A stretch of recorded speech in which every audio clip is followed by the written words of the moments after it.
My name is Lauren, and I was my mom's first child. She had me when she was still figuring out her life. She got married young, right after high school, to my dad, Scott.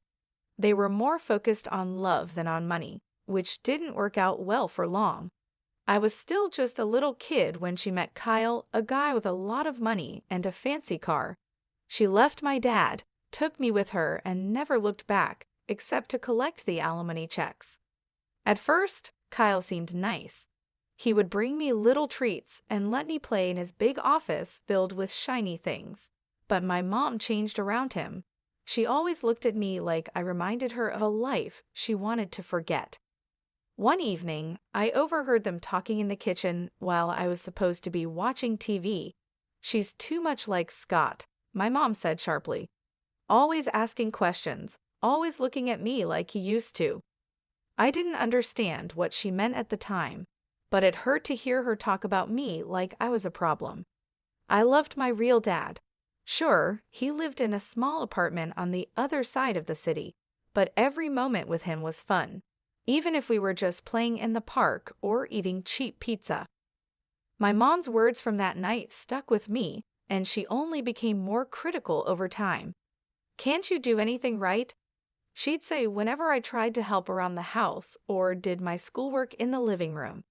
My dad, on the other hand, was different. "You're doing great, Lauren," he'd tell me whenever I showed him my grades or a drawing from school. "Don't let anyone tell you otherwise." Life at my mom and Kyle's house got more stressful when I started school. My mom was always talking about appearances, how I needed to wear the right clothes and hang out with the right kids. "Why can't you dress like Karen's daughter? Look at her," she'd say, showing me a picture from a party I wasn't invited to. One day, after she scolded me for tracking mud into the hallway, I finally snapped back. "At least Dad doesn't yell about a bit of dirt." The slap came fast, her hand stinging my cheek before I knew it. I even saw it move. "Don't talk about your father like that," she hissed, her face close to mine, her breath smelling of coffee and anger. Tears started to fill my eyes, but I held them back, just like Dad taught me. That night, lying in my bed, I promised myself I wouldn't let her see me cry. I wouldn't give her that satisfaction. When Mom announced she was pregnant again, the whole house felt different, like something big was about to change, and not in a good way. She had that glow people talk about when they're expecting, but it never seemed to shine in my direction. "I'm having a baby with the man I love, Kyle. It's going to be perfect," Mom said one evening, rubbing her belly while Kyle beamed like he'd won a prize. Kyle, always trying to charm, added, "We'll need to redo the guest room, make it fit for a little princess." My heart sank. They were talking about my room, my little corner in their world. "What about my room?" I asked, trying to keep my voice steady. Mom shot me a look, her smile turning tight. "You can move into the smaller room, Lauren. It's only fair. The baby will need the space." The way she said fair made it sound like it was already decided, no room for arguing. So I moved, packed up my things, and settled into the smallest room in the house, barely bigger than a closet. Time flew by, and soon Mary was born. She was all anyone could talk about. "Isn't she just the most beautiful baby you've ever seen?" Mom would gush to her friends over the phone, cradling Mary like she was the most precious thing in the world. "Yeah, she's cute," I'd mutter, trying to join the conversation. Cute was an understatement. Mary was adorable, and I couldn't help but love her from the moment I saw her. I wanted to be a good big sister, to be involved and help out. One afternoon, I tried to sneak into Mary's room while Mom was busy in the kitchen. I tiptoed in, peering over the crib at my baby sister, who was gurgling happily. "Hey there, Mary," I whispered, reaching out a finger for her to grab. But Mom must have heard me, because suddenly she was at the door, her voice sharp as a knife. "What are you doing, Lauren? I told you to ask before going into her room." "I just wanted to see her," I protested, feeling the familiar sting of tears pricking my eyes. I wanted to help, but Dad was different. During one of my weekends with him, I'd opened up while we were having pizza at our favorite spot. Mom's always on edge when I'm around Mary. It's like she thinks I'll break her or something, I said. Dad chewed thoughtfully before replying, You know, Lauren, some people just have a hard time sharing love. It's like they think there's only so much to go around. But remember, you've got a big heart. Don't let your mom's behavior make you think otherwise. His words helped a little, but back at Mom's house, the distance between us kept growing. Even when I tried to share stories about school or friends, Mom's attention was always split, half listening and half watching Mary. One day, I came home with a school award, second place in the science fair. I was so excited, clutching the certificate like it was a ticket to their approval. Look, Mom, I won this, I exclaimed, holding it out to her as she fed Mary. That's nice, dear, she said without looking up. Put it on the fridge or something. Or something, I echoed to myself, the words feeling empty. I stuck the certificate on the fridge, a bit crooked, and stepped back. To them, it was just another piece of paper, just another day in Mary's shadow. By the time I reached high school, things were pretty rough at home. Between Mom's cold shoulders and Kyle's indifference, I felt more like a guest than a part of the family. It was around then that the bomb-dropped mom decided it was time for me to live with Dad permanently. The day she told me we were having dinner, it was one of those rare moments where it was just her and me at the table. Kyle was late from work, and Mary was already tucked in. Lauren, we need to talk about your future, Mom started, pushing her food around her plate with a fork. There was no warmth in her voice, just a cold, businesslike tone that immediately made me nervous. What about it? I asked, trying to sound casual, but my heart was racing. We've been discussing things, and we think it's best if you move in with your father. With the new baby coming, things here are, well, they're complicated. I almost choked on my water. Move in with Dad. But why? I thought everything was fine here. Mom sighed, a sound full of impatience. Look, Lauren, you're not a child anymore. You need your own space, and we can't provide that here, not with the new situation. It's cramped, and frankly, the financial burden is more than we expected. It's better for everyone this way. I pushed my plate away, no longer hungry. And what about school? My friends? You can go to a new school, make new friends, she said, as if it were that simple, as if my life could be easily replaced. It felt like I had to erase my life and start over without any trouble. The next few weeks were a blur as I packed up my things, my whole world shrinking into boxes, books, clothes, and the few keepsakes that meant something to me. Kyle barely said goodbye, and Mary, too young to understand, gave me a confused hug. Moving day was tough. Dad lived on the other side of town in a small apartment. It was clean but cluttered with memories of a life paused since Mom left him. He was standing there waiting for me with open arms and a worried smile when I arrived. The apartment was nothing like the house I grew up in.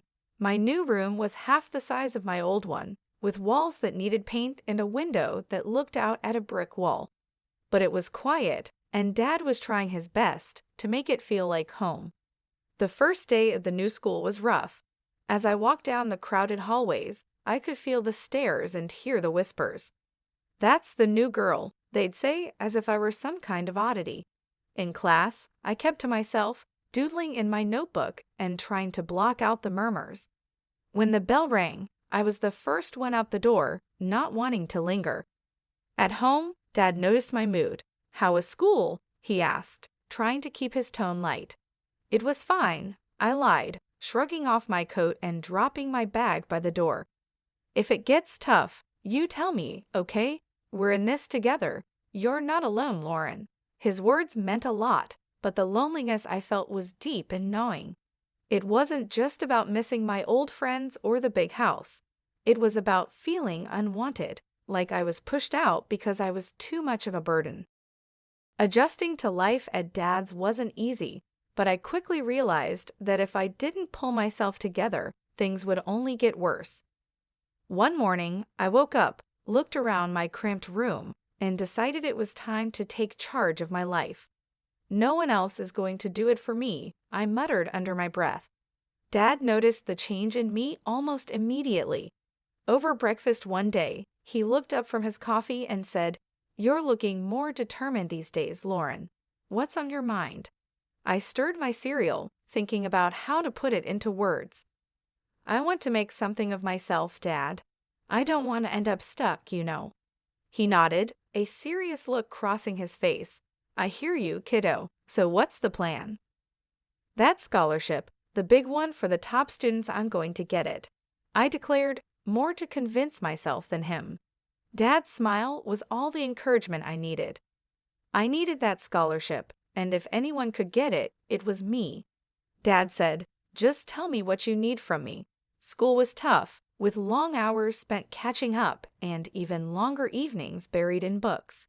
My teachers noticed the change. Even the tough ones seemed to respect how hard I was working. Mr. Jeremy, my math teacher, kept me after class one day. "Lauren, your work has improved a lot. What's driving this?" he asked. "I need that scholarship," I replied bluntly, packing up my stuff. "I've got plans, and they don't include being stuck here forever." Mr. Jeremy studied me for a moment, then nodded slowly. "Well, keep at it, and let me know if you need extra help. I'm here." Making friends wasn't easy, but I managed to find a few people who didn't mind that I was focused on my goals. During lunch, I'd sit with Linda and Peter, two kids who weren't exactly popular but knew how to laugh. "So, Lauren, you're like a library ninja now, huh?" Peter joked one day, nudging me as we sat down with our trays. I cracked a smile. "Yeah, got to be stealthy if I want to snag the best study spots." Linda chimed in, her voice soft but sincere. "It's cool what you're doing, Lauren. Most wouldn't bother." Days turned into months, and the pressure grew as the application deadlines got closer. Dad was my rock, always there with a hot meal and a listening ear whenever the stress became too much. The day I got the scholarship letter, my hands were shaking as I tore it open. Dad was right there, holding his breath. I scanned the words, my heart pounding, and then I cheered so loud the neighbors probably heard. "I got it, Dad. I got it." I jumped up, the letter flapping in my hand like a flag of victory. Dad swept me up in a big hug, laughing and cheering right along with me. "I knew it. I knew you could do it." As I packed up my things for college a few months later, I felt ready. The future was bright, and for the first time, it felt like it was truly mine. I was leaving, but I was taking all these lessons, all this love and hard-earned wisdom with me. After graduating with honors and establishing a solid career, I finally felt like I was on stable ground. I was 25, doing well at my job, and had just started dating a great guy from work named Eric, who had been nothing but supportive. Then, out of the blue, my mom called. We hadn't spoken much since I moved out, but suddenly here she was asking more like telling me something. "Lauren, your sister Mary is going to college in your city. We've paid her tuition, and we think it'd be best if she stayed with you," Mom said, making it clear this wasn't just a suggestion. I hesitated, memories of our strained relationship running through my mind, but I wanted to believe things could be different this time. "Okay, Mom, I'll help Mary out. It might be nice to reconnect," I said, trying to keep any doubts out of my voice. Mary moved in 2 weeks later, and it was obvious right away that we were very different. She was as stunning as ever, completely focused on her looks and living a high-maintenance lifestyle. She brought with her a suitcase full of expectations and a personality that expected them to be met. "Can you make sure we have almond milk and kale?" "I'm on a special diet," Mary said casually on her first evening, checking herself out in the mirror. "Sure, I'll add them to the grocery list," I replied, trying to be accommodating. But living with Mary turned out to be harder than I expected. She partied like there was no tomorrow, often coming home at dawn, her carefree laughter echoing through the apartment while I lay awake, worrying about work meetings and presentations. One afternoon, Eric came over while Mary was getting ready for another night out. I noticed how she smiled at him just a bit too sweetly and for a bit too long. After she left, Eric spoke up. Lauren, I think Mary's got the wrong idea about me. She's been, well, flirty. I felt a wave of anger and embarrassment. Thanks for telling me, Eric. I'll talk to her. When I confronted Mary, she just laughed it off. Oh, come on, Lauren, I'm just being friendly. Besides, can I help it if he likes me back? That's my fiancé, Mary. You need to respect that, I replied, my voice firm. Her laugh turned cold. Lauren, I'm used to getting what I want. I always have. That was the last straw. I couldn't live like this, feeling like I had to guard my life from my own sister. You need to find another place to live, Mary. This isn't working out, I said, making it clear that I meant it. I told her my decision was final, and Mary stormed out, slamming the door behind her. Within an hour, my phone rang. It was Mom, and her voice was cold and sharp. You're such a jealous girl, Lauren. You can't stand to see your sister happy, can you? I just want respect, Mom, that's all, I replied, but it was like talking to a wall. After that, things went quiet between Mary and me. I heard through the grapevine that she dropped out of college and was drifting through her social circles on charm and whims. As for me, I refocused on my life with Eric, my work, and rebuilding my boundaries.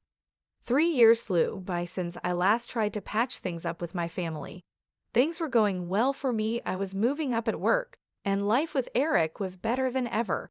That's when I heard the news about Mary. She had dropped out of college and was getting married to some rich guy she'd met. Feeling a mix of curiosity and goodwill, I picked up the phone to call home and offer my congratulations. Mom answered, her voice cold and distant as always. Mom, I heard about Mary's wedding. I just wanted to say congratulations, I started, trying to keep my tone light. Well, don't bother. We're not waiting for you at the wedding. It's for rich people only, and we don't need any beggars there, she spat out, her words cutting deep. I clenched the phone a little tighter, feeling the old sting of rejection.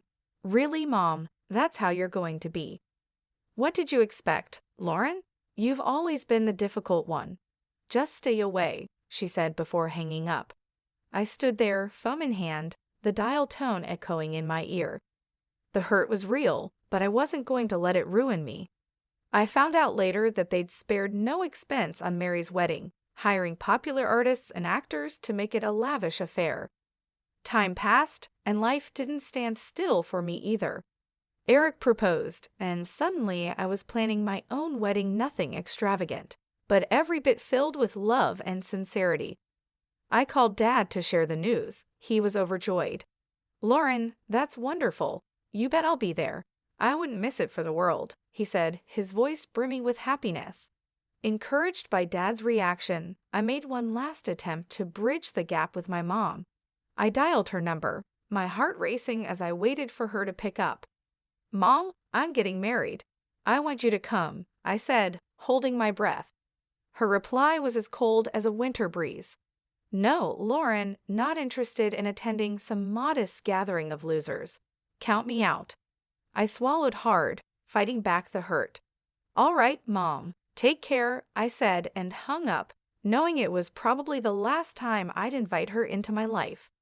Our wedding day was simple but beautiful. Dad walked me down the aisle, his presence a steady comfort. The room was filled with genuine smiles and heartfelt congratulations, a stark contrast to the grandeur and coldness of Mary's wedding spectacle. Our modest reception was filled with laughter, dancing, and stories. Eric and I mingled with friends and family who loved us for who we were, not for money or status. Life was going well, and Eric and I were thrilled to be expecting our first child. Then one ordinary afternoon, my phone rang, and the voice on the other end turned my day upside down. It was Mom, and she wasn't calling to congratulate me. Lauren, you have to take us in. We're desperate, she blurted out without even a hello. Mom, what's going on? I asked, though part of me didn't want to know. It's all gone wrong. Kyle's business failed. We mortgaged the house for Mary's wedding, and now it's all just gone. And your sister's marriage is over. Her husband kicked her out and is demanding money for her cheating, she explained hurriedly, her voice edged with panic. I took a deep breath, trying to process the flood of information. Okay, slow down. What exactly are you asking of me? We need a place to stay, all of us. We're coming to your house, she stated matter-of-factly, as if it were the most obvious solution. The request, or rather the demand, hit me hard. No, Mom, you can't just decide to move in with us. It doesn't work like that. Lauren, you owe us after everything we've done for you, she snapped, her voice sharp and commanding. That struck a nerve. Oh, you, Mom? Remember how you were when I needed you most?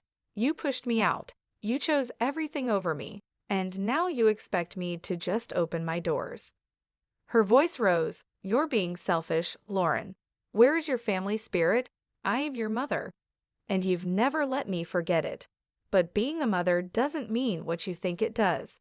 It's not about debts and demands. I shot back, my patience wearing thin.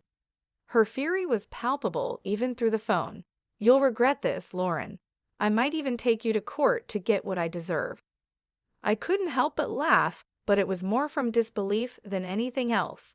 Go ahead and try, Mom. Remember, Dad was my guardian when you kicked me out. What are you going to claim? That your daughter wouldn't let you live off her after you threw her out. There was a pause, and I could almost hear her thinking. This isn't over, Lauren, she finally hissed before hanging up. Life after that last call with Mom felt like a fresh start, a real new beginning.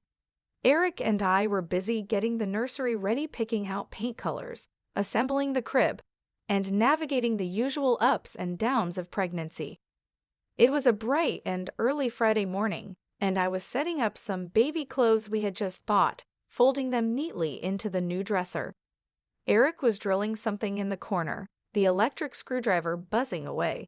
He stopped, wiped his forehead, and looked over at me with a smile. How's it going over there, Lauren? Need any help? I've got it, thanks. Just thinking about everything. It's really happening, huh? I responded, running my hand over a tiny soft onesie. It really is. We're going to be parents, Lauren, he said, his voice full of awe and a bit of nervous excitement. Just then, there was a knock at the door. I was surprised. Who could it be this early on a Friday? Eric went to answer it while I continued organizing.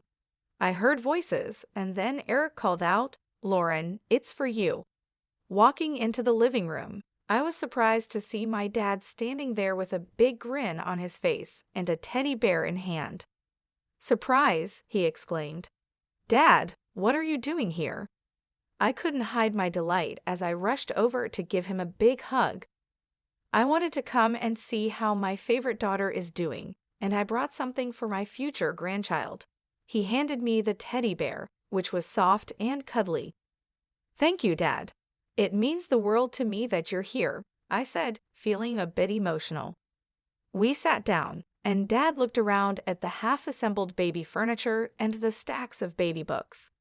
Looks like you're almost ready for the little one. We're trying. It's a lot, but we're excited, I told him, then paused, biting my lip. Dad, I had another call with Mom. It didn't go well. Dad's expression turned serious. I heard about it from your mom. She wasn't too pleased, was she? No, she wasn't. But Dad, I stood my ground. I had to for me, for Eric, and for the baby. We need peace here, I said firmly. The day passed with us sharing stories, Dad giving us some unsolicited but funny parenting advice, and just enjoying being together. It was a good day, one of those days you know you'll look back on fondly. As the sun set, painting the sky in shades of orange and pink, Eric, Dad, and I sat on the porch, a gentle breeze rustling the leaves. Eric put his arm around me, and I leaned into him. Despite everything with Mom and all the drama, I feel lucky. We have each other, and we're about to start this amazing new chapter. I have a feeling it's going to be great, I said, looking out at the fading light. Eric kissed the top of my head. It will be. We've got this, Lauren. As night fell and Dad said his goodbyes, I felt a deep sense of contentment and readiness for what was to come. The challenges with my mom and the uncertainty of new beginnings had been tough, but they led me here, to this moment, surrounded by love and support.